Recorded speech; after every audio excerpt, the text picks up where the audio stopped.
Wednesday Season 2 carried the weight of massive expectations after the breakout success of its first season, with Tim Burton returning to direct half the episodes and Jenna Ortega stepping up not only as the lead, but also as a producer. We're all amped up for something bigger and stranger. The first part of Wednesday Season 2 came in hot, with a new serial killer on the loose, the identity of Wednesday's stalker revealed, and the breakout at Willow Hill letting several bad guys out into the wild. To wrap that all up, it's been a little under a month since we left Wednesday Addams, lying broken both physically and emotionally on a rainy night, outside the now shut down Willow Hill Asylum. Now that all 8 episodes are out, the finale has become one of the most talked about endings of 2025, as the second part of this season certainly didn't disappoint. It tied together months of build-up, while leaving just enough threads loose to tease what's coming next. Just when we thought Wednesday's life at Jericho couldn't get any more complex and dramatic, she finds a new spirit guide, swaps bodies, unearths a colossal grave full of Addams family secrets, and deals with a rather complex Hyde drama. Because so much happens in the season finale, you might have several questions, and that's where we come in. There's honestly not one dull moment in the 4 episodes of Season 2's second part, and while it does focus on the Hydes yet again, their true origin reveals the worst part of the series, a trait that often makes Wednesday nothing but a spectator in a story that should be all her own. Anyway, without teasing any further, let's discuss all the major plot points of Wednesday's Season 2 finale. Before we go into our explanation, we have a very small request. If you like our content, please support us by subscribing to our channel. This is a small click for you, but for us it means a lot. Thank you. Let's begin.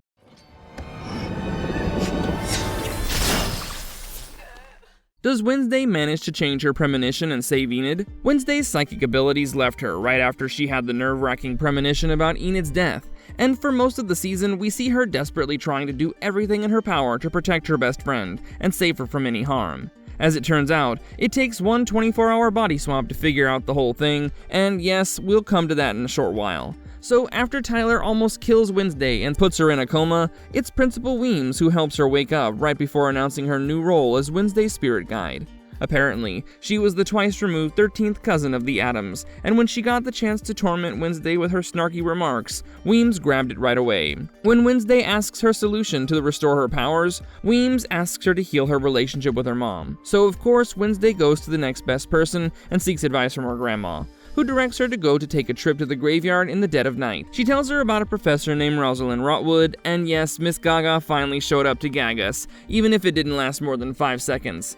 Anyway, the house that the Addams are living in right now used to be the Rotwoods' abode, so Grandma tells Wednesday how she might get temporary sight if she reaches out beyond the grave to Rosalind. Wednesday does as her grandma suggests, and Rosalind's ghost, just like Enid, tells Wednesday that she's too arrogant. According to Rosalind, if she wants to be a psychic again, Wednesday needs to place her hand on a candle flame and keep eye contact with the Raven at any cost, because if she's interrupted, there will be consequences. Now, during this time, the school was on curfew after Slurp snuck into Nevermore and ate Professor Orloff's brain. Naturally, this had Enid in a bind, because even if she tried to stop Wednesday from leaving the dorms, she of course didn't care to listen. So when Thing tells her that Capri was doing the rounds, Enid rushed off to find Wednesday. Unfortunately, she pulled Wednesday's gaze from the Raven and interrupted the whole candle situation they had gone through. And as a mean punishment from Rosalind, they end up switching bodies. Next thing you know, Wednesday's dancing to Blackpink while Enid is in pigtails. Living in each other's shoes for a day allowed them to appreciate the pressure each of them was under, with Wednesday discovering Enid's not only a werewolf, but an alpha, which history dictates means she could end up alone, and stuck in wolf form forever. After a quick rescue mission to save Agnes, Wednesday and Enid once again end up at Rotwood's grave in the dead of night. To undo the curse, the roomies are required to unravel the innermost secrets of the other person. So Enid starts by saying that after spending 24 hours in her friend's cold body, she adores Wednesday's fearlessness, except when it comes to her mom. She says that Wednesday believes that her darkness is something that even her mom can't grasp, and is scared that Morticia worries that one day she'll end up just like her aunt. Meanwhile, Wednesday apologizes for underestimating Enid's power. She also talks about her kindness being her strength. Clearly, this heart-to-heart works out perfectly, and they switch back. Now the premonition of Enid's death is finally gone, but sadly, Weems tells Wednesday how it has changed, and now an Addams must die. Start squawking! I start frying feathers! Who was the patient that Wednesday saved at the mid-season finale? If you remember, in the mid-season finale, Wednesday had discovered a secret program that was started by Augustus Stonehurst, and later continued by his daughter Judy in the basement of Willow Hill, where they experimented on outcasts in order to rob them of their powers and give them to the normies. One of the guinea pigs was a mysterious woman who our goth protagonist helped escape from Willow Hill. It's not long into part 2 that we finally get to know that this woman is actually Francois Galpin, the long-assumed deceased mother of Tyler Galpin. Like her son, Francois is also an outcast with the ability to transform into a beastly hide. Not just that, we also find that she's a former friend of Morticia Addams, and goes on to broker a deal with the Addams family matriarch to help stop Tyler's attack on Wednesday and her friends, in lieu of taking him and reuniting their family. While that certainly comes as a shock to Wednesday, who had fully planned to become Tyler's new master, that plan had come to a halt when he was dragged away by Francois's hide form at the very last moment. Eventually, his family reunion takes on a whole new meaning when her brother Isaac also joins the picture. And yes, we're gonna talk more about him in a bit. But before we see that soon after mother meets son, it's revealed that her previous hide transformation has left her in critical condition, and she will positively die if they don't find a way for her to lose her powers.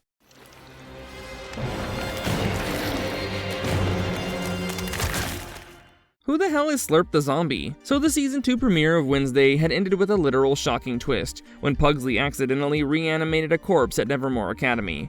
After spending some time raising him as a hybrid pet and friend, who he endearingly called Slurp, Pugsley fails to control him, and so the zombie ends up wreaking havoc before being detained at Willow Hill.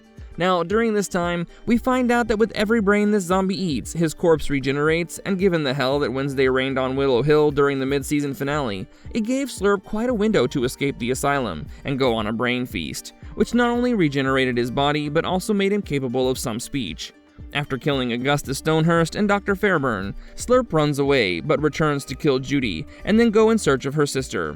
As it turns out, Slurp is actually Isaac Knight, who was a former Nevermore student and the best friend of Gomez. Isaac was an incredibly gifted student, so much so that Augustus Stonehurst had a secret lab built for him to carry out experiments.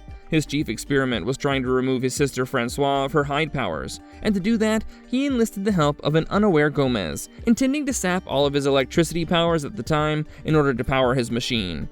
Isaac went through with it even after knowing this could kill Gomez, and in fact dug a grave for him even before all this. Luckily, Morticia intervened, stopping the experiment just in time and saving Gomez's life, but she was still too late as this forever removed his powers. Soon, the experiment was a bust as the machine blew up, killing Isaac in the explosion, followed by which he was buried by the future Addams couple in the same grave he had dug for Gomez.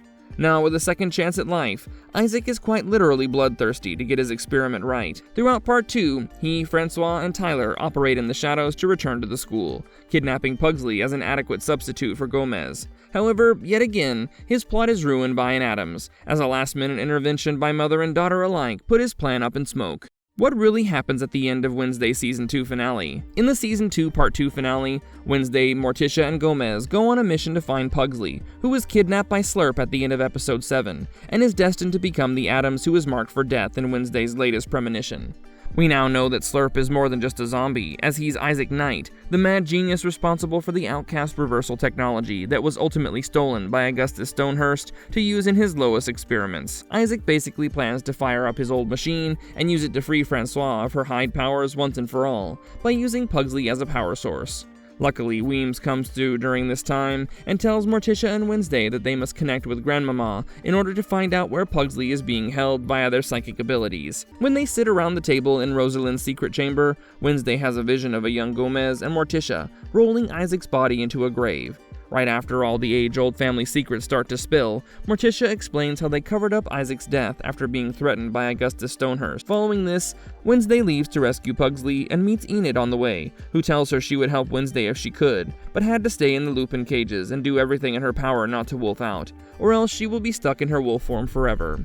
Wednesday then promises to let her out first thing in the morning before receiving a Skull Tree snow globe from Isaac that simply reads midnight. So at the stroke of midnight, Wednesday and Thing head to the Skull Tree, with the intention of subduing him with a bow and arrow, but he proves to be too powerful. What happens next shocks us all, as it turns out the body that Thing belongs to is none other than Isaac's, who lost his hand after Morticia cut it off that fateful night, while it was still attached to the machine. As the letters and Knight scramble to reveal the name Thing, Isaac promptly reattaches him to his wrist after mentioning how he had been a Da Vinci, who is incomplete without his right hand. Isaac then uses his powers to drop Wednesday into a deep grave and bury her alive. Agnes, having watched the entire thing while being invisible, was unable to dig Wednesday out of her grave alone, and immediately ran to Enid for help. Even though they tried to dig her out together, the only way it worked was when Enid transformed into a werewolf on a full moon night to become strong enough to use her claws and dig Wednesday out. After Wednesday gets her out, Enid runs away, and so Agnes goes after her. Weems then appears and warns them about running out of time, as Isaac had begun his experiment. The only change here this time was how they used Tyler instead of Francois, much to Isaac's dismay. Apparently it was too late for her, but Francois wanted her son to have a chance at a normal life, who, by the way, was absolutely not happy about getting rid of his powers. As the process starts, Wednesday breaks in with an axe, and Tyler, who was in pain from being constantly shocked by the machine, begs her to kill him. Instead, she uses the axe to set him free, and says that her hand merely slipped. But in reality, I think Wednesday knew that the only way to defeat a Hyde was with another Hyde. So, as Francois and Tyler face off in their Hyde forms once again, Wednesday frees Pugsley from the other side of the machine. Before escaping, Wednesday smashes the machine with an axe, while a distracted Isaac watches as Tyler fights his mother. The machine explodes right before Wednesday can detach Thing from Isaac's arm, and during this time, Francois voluntarily falls to her death. This, of course, enrages Isaac, who had only ever loved his sister and wanted to save her, so he used his Da Vinci power to strangle Wednesday. But luckily his right hand had a figurative heart of its own.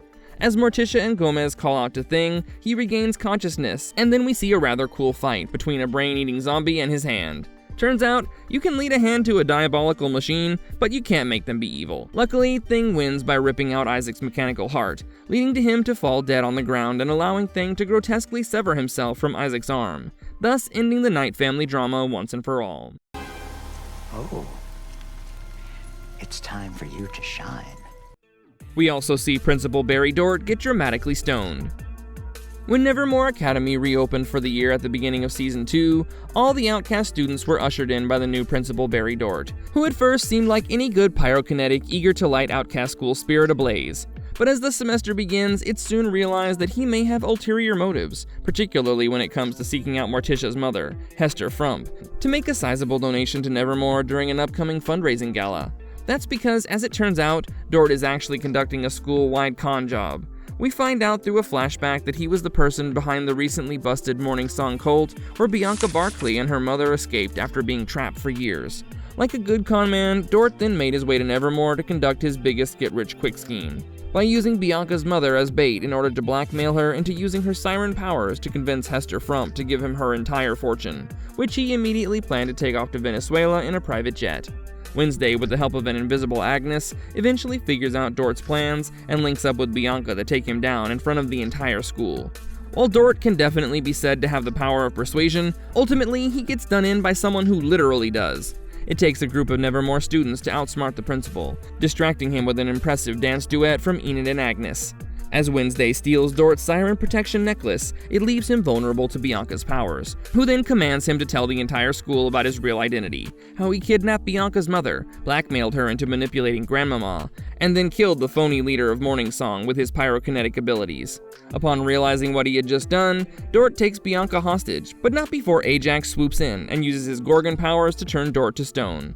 The stone statue of the con man ultimately crumbles in the most dramatic way possible when a chandelier falls on him, thus putting a permanent end to Dort. I think it goes without saying, but we're now 2 for 2 on Wednesday seasons ending with a dead principal. What's next for our favorite Hyde's fate in the upcoming future? Tyler has certainly been through a lot in Wednesday Season 2. I mean, just when we thought he'd finally gotten his mother back, he lost her once again. After learning that his own mother was willing to sacrifice him in order to save herself from her own Hyde abilities, the two faced off in combat, which led to her taking her own life, lest she keep on suffering. If all of that wasn't tragic enough, add to it the fact that Tyler is doomed to die now that he's killed his master, so things are looking all the more dire than ever. However, at the end of the finale, we see Tyler visiting both his mother's and father's graves before Professor Capri suddenly appears.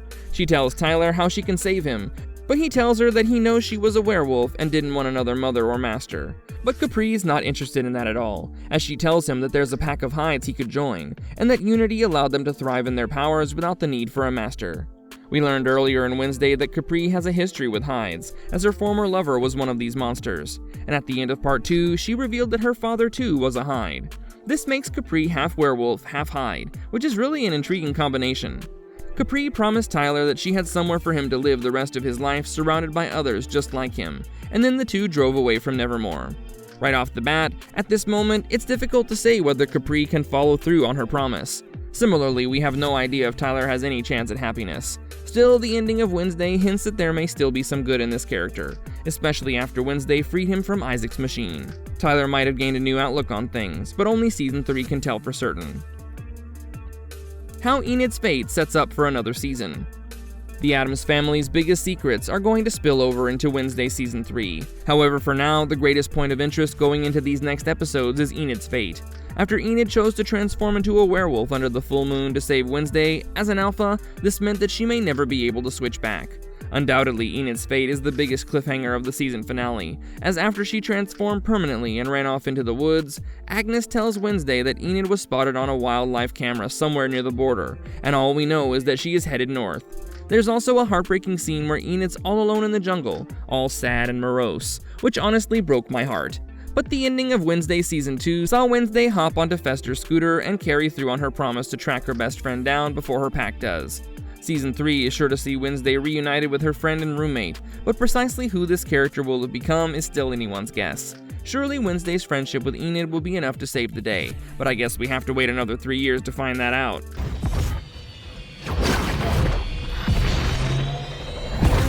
What's going on with Aunt Ophelia?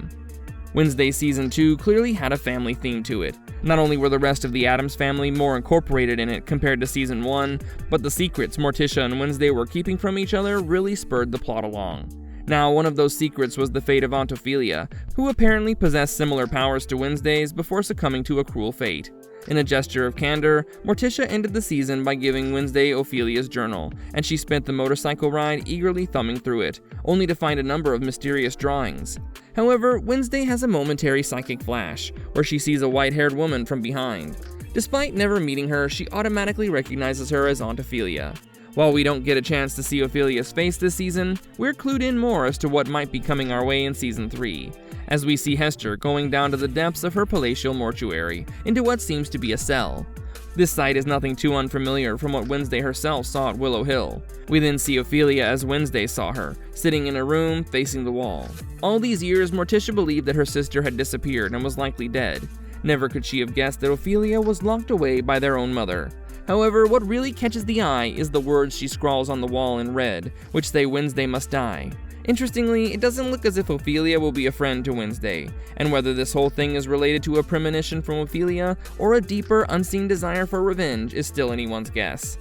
As has always been the case with Wednesday so far, it seems that yet again we're in store for the idea that if you're seeking to solve questions, you may find an answer that puts you in more danger than you could ever know. So far, the finale sets up not one, but two main plot points for Season 3. The first, and what I suspect will be the main storyline, is Wednesday and Uncle Fester setting out to find Enid in the woods, and hopefully find a way to return her to her human form. The second concerns Aunt Ophelia, and why Grandmama has been secretly keeping her locked away all these years. The third will follow Tyler and Professor Capri, as he leads him far away from Nevermore and into the collective of other hides, which sounds pretty terrifying if you ask me. Having said that, what do you guys think of Wednesday's Season 2 finale? Let us know your thoughts and theories in the comment box below. And if you liked our content, don't forget to leave a like and subscribe to us if you haven't already. Have a good one and be safe. Thanks everyone.